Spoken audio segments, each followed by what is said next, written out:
In this video, traders, we're going to look at losing trader habits to avoid. Stick around. Hey guys, warm welcome to you. Thank you for joining me. All right, so by the way, if you like the channel and you're not subscribed, maybe consider doing so.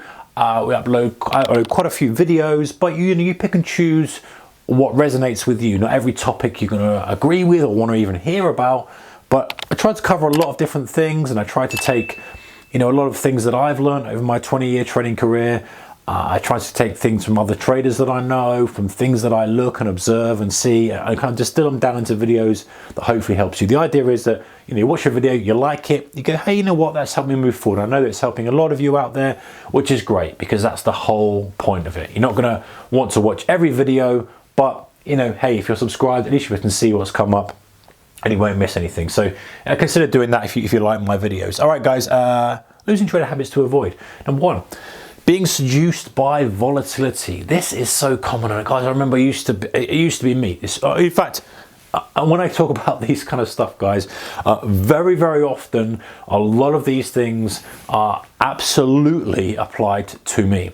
Seduced by volatility. This is a big one. As a trader, let's say if you're a day trader, you're there, you think that because the market's moving, you should be killing it. You're like, hey, any professional trader out there will be smashing it. They'll be doing 25 grand before breakfast, blah, blah, blah. And you get sucked into it. You don't have a method, a strategy, an approach. You just see volatility and you just go, I want to get involved. Volatility equals money. I'm a trader. I want to make money. I want to get involved in volatility. That's such a dangerous game to play. You think like Fed day, non-farm payroll day, earnings, just big trend days. You want to get sucked into it because you think that there's opportunity there, and it's just, you're being seduced by the volatility. A very, very common thing, guys. Yes, experienced traders will thrive on volatility. Volatility is what we need to make money. However, if the conditions aren't right or the market isn't setting up, then an experienced trader won't take the trade.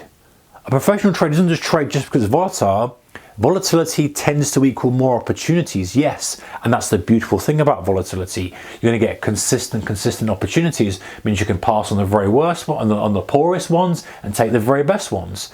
So it does mean that they will take advantage of it most of the time, but they won't just be diving in just because it's volatile. That's a distinct difference. That's a subtle distinction between losing traders and, let's say, winning traders. I don't really like using those words per se, but that's how we're going to kind of frame them in this video. So being seduced by volatility is a sucker's game. If it's setting up, if it's putting a great opportunity for you that you've planned, etc., then by all means leverage on volatility. But if you're trading just because it's volatile, because you think you should be making money in volatility, that's dangerous. Number two, focusing on P&L. I talked about this quite a lot before. Very hazardous, guys. And listen, I know we're here to make money. That's the whole point we're trading. Yeah, let's not pretend that, hey, we're all doing it because we love it. We love it, one, yes, of course. But the reason you're trading your account is because you want to increase the value of your account. Yeah, that's the way you're doing it. So it's easy to focus on the P&L, but that is almost a distraction. The process, the confidence, the execution is where the winning comes, and the P&L will be a byproduct of it. When you're focusing on doing the right thing, when you focus on making the right trades, when you focus on building that intuition, when you focus on not beating yourself up too much, when you focus on all those things that we talk about, that's when you almost go, you look around and you go, that P&L's doing all right. And you've got to be careful not to focus on it then. But if you're focused solely on the P&L, then you're holding it too tight. It goes up to new highs, it pulls back, you're screaming, it goes to new highs, you're elated, and every single thing is moving this P&L, it's hurting you, and it's making you excited, and no, it's not a way to trade.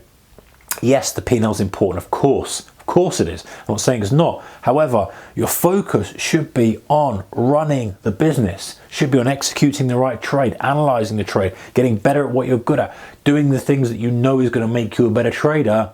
And the P&L, you'll just look around and you go, wow, you know what, look at that. That P&L is way more than I could have expected. Equity highs, I never thought I could get to. And you just immediately become more confident, all those other things that come with it. Number three, guys, revenge trading. I think this is quite common with traders who are struggling and losing, is I need to get money back. It might not be for a specific stock or specific market, like I've got to get my money back on cable, I've got to get my money back on CAD. It might not be that per se, but it's I've got to get my money back. I need to get my money back. And again, it might not be the classical, it's revenge against the market. It might be revenge against you almost, as ironic as it sounds. Hey, I screwed up there and I want to make it right by getting it back. So be careful about that, because that's a losing game. Focus on the process, reset yourself. This is a whole new topic, kind of recovering from revenge trading, but just be mindful that that is what the mob does. The mob revenge trades. The mob wants to get it back. And you'll want to step yourself away from the crowd, observe the crowd, and strike when the time's right for you. Where are we? 4, not spotting condition changes. So operationally here, if you're trading a market and it's a very nice bullish environment, whatever you buy goes up, you kind of can be a little bit out of sync with stuff and still get it right. Your P&L gets boosted nicely if you're aligned with it and you're not trying to short every high. Then maybe starts to get choppy and you start to buy breakouts, for example, and it's more mean reversion, you're going to hurt.